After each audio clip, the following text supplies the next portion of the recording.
साफ कीजिए। आप बताइए मुझे कि जिस इंसान का बाप और माँ हयात से हो और वो शिकायत कर रहा हो, वो शिकायत कर रही हो, उसे बेटा से गिरा हो, उसे बेटी से गिरा हो, तो माँ बाप के आसूदा रहते हुए, माँ बाप के नाराज रहते हुए आप जितनी इबादत कर लीजिएगा, खुदा की कसम कोई इबादत काबिल कबूल नहीं होगी। इसलिए सबसे पहला काम शादीशुदा वालों का आज की रात में ये है कि अपनी माँ से जाकर के माफी मांगे कि अम्मा जान, आपके हक में मैंने ज्यादती किया है, मैंने इंसाफ के तराजू को सही से नहीं उठाया है, बीवी और बच्चों की तरफ तवज्जो ज्यादा थी, आपकी तरफ तवज्जो कम थी, मुझे माफ फरमा दीजिए। हक तो ये था कि आपकी तरफ तवज्जो होती, बाल बच्चों की बजाय आपकी तरफ तवज्जो ज्यादा होती, आपकी तरफ इनायात ज्यादा होते, लेकिन यहाँ तो मैं गिरफ्तार हो गया। मेरी अम्मी जान, मेरा अब्बू जान, मुझे माफ फरमाइए। मैं एक मिसाल देके बात खत्म करना चाहता हूँ। आप कहेंगे कि मौलाना ये आप कैसे क्यों समझ रहे हैं कि हर नौजवान 80-85% नौजवान माँ बाप के हक में गलत है, या माँ बाप के हक में ज्यादती कर रहा है, या माँ बाप के हक में इंसाफ से काम नहीं ले रहा है, आप ये कैसे समझ रहे हैं? मैं ये कहता हूँ कि ये तजुर्बा की बुनियाद पर कह रहा हूँ।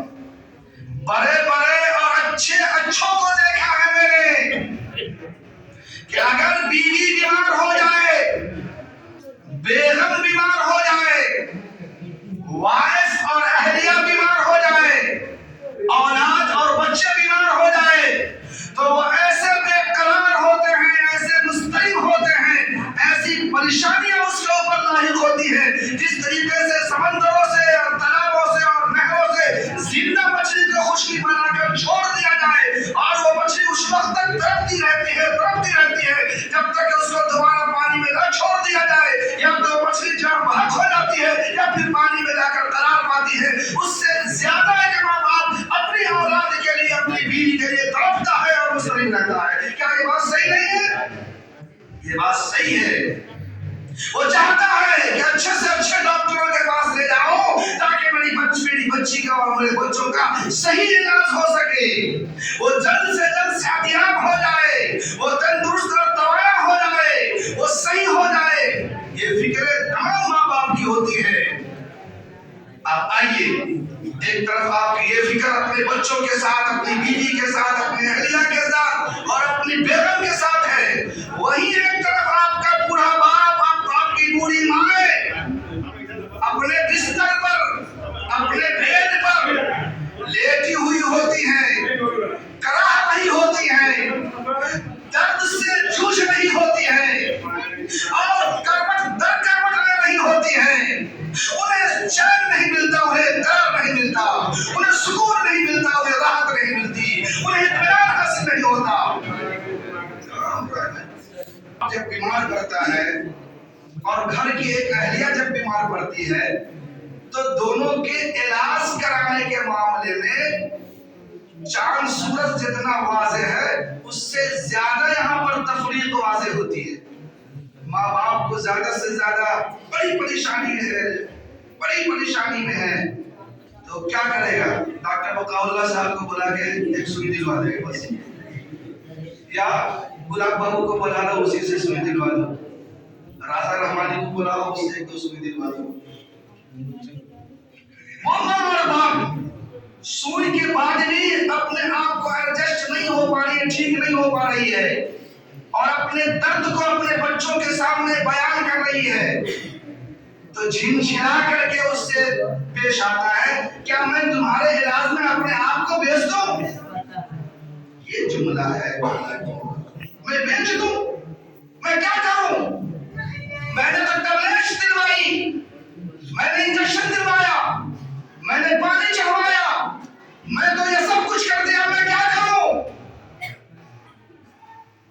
ऐसे माँ बाप, ऐसे औलाद को, नाकारी औलाद को अपना बचपना याद रखना चाहिए। जिस जमाने में तुम माँ के पेट से तवल्लुद हुए थे और पैदा हुए थे, तुम 2 रोज के थे, 3 रोज के थे, 1 महीना के थे, 2 महीना के थे, 3 महीना के थे, 1 साल के थे, 2 साल के थे, उस अरसा पर और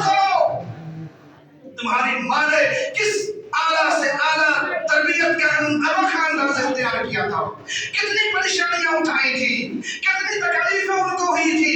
11 کا زمانہ ہوتا ہے، سب ہوائیں چلتی ہیں اور سب لہریں چلتی ہیں، اس ہوادار اور جناٹے دار اور سرد موسم میں تمہیں اپنے بستر میں جب سلاتی ہے، تم پیشاب کرتے ہو، تم پخانہ کرتے ہو، تم بستروں کو گندا کرتے ہو، وہ تمہارے گود میں لیتی ہے، تم اس کے گود کے کپڑوں کو بھی خراب کرتے ہو، وہ تمہیں آنسو کے کپڑوں پر سلاتی ہے اور ساری رات تمہارے پیشاب کو لے کر تمہارے پیشاب والے کپڑے پر وہ گزار دیتی ہے اور کبھی یہ نہیں کہتی کہ مجھے یہ پریشان کر دیا۔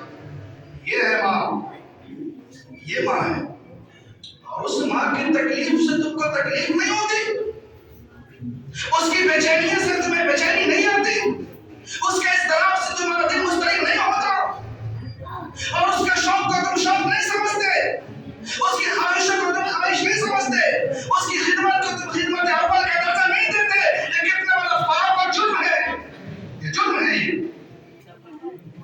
ماں باپ کی خدمت، ماں باپ کی خدمت اعلیٰ سے اعلیٰ درجے کی ہونی چاہیے۔ حدیث رسول صلی اللہ علیہ وسلم میں واضح طور پر بیان کیا گیا ہے کہ اگر ایک بچہ اپنے ماں باپ کی خدمت شروع سے لے کر آخر تک، یعنی پیدائش سے لے کر موت تک ماں باپ کی خدمت کرتا رہے اور ماں باپ کو کوئی گلا شکوہ نہ ہو، کوئی ناراضگی نہ ہو، پھر بھی وہ بچہ اپنے ماں باپ کی ایک رات کی خدمت کا اور ایک رات کی محنت کا اور ایک رات کی محبت کا حق ادا نہیں کر سکتا ہے جو اس نے کیا ہے۔ اس لیے ماں باپ اگر زندہ ہیں تو اس کو غنیمت سمجھیے، غنیمت سمجھیے۔ پھر جانے کے بعد آپ ترس جائیں گے، آپ ترس جائیں گے ان کے چہروں کو دیکھنے کے لیے اور ان کے حالات کو دیکھنے کے لیے آپ ترس جائیں گے، لیکن وہ چیزیں ملنے کو نہیں۔ تو میں نوجوانوں سے یہ کہتا ہوں کہ ماں باپ کی قدر کرو، ماں باپ کی عزت کرو، اور اگر ان کے شان میں اگر غلطیاں ہو چکی ہیں، کمی بیشی ہو چکی ہیں، تو ابھی جا کے اس سے معافی مانگو، ابھی جا کے اس سے معافی مانگو۔ تو ایک بات یہ ہوئی کہ اگر حقوق العباد میں ہم سے کمی ہوئی تو ہم توبہ کریں، حقوق اللہ میں کمی ہوئی تو ہم نے ابھی استغفار کروا ہی دیا ہے، توبہ کروا ہی دیا ہے۔ تو دونوں جب معاملہ ٹھیک ٹھاک ہو جائے گا، اب آخری بات بس سن لیجئے، اس رات کی فضیلت کیا ہے۔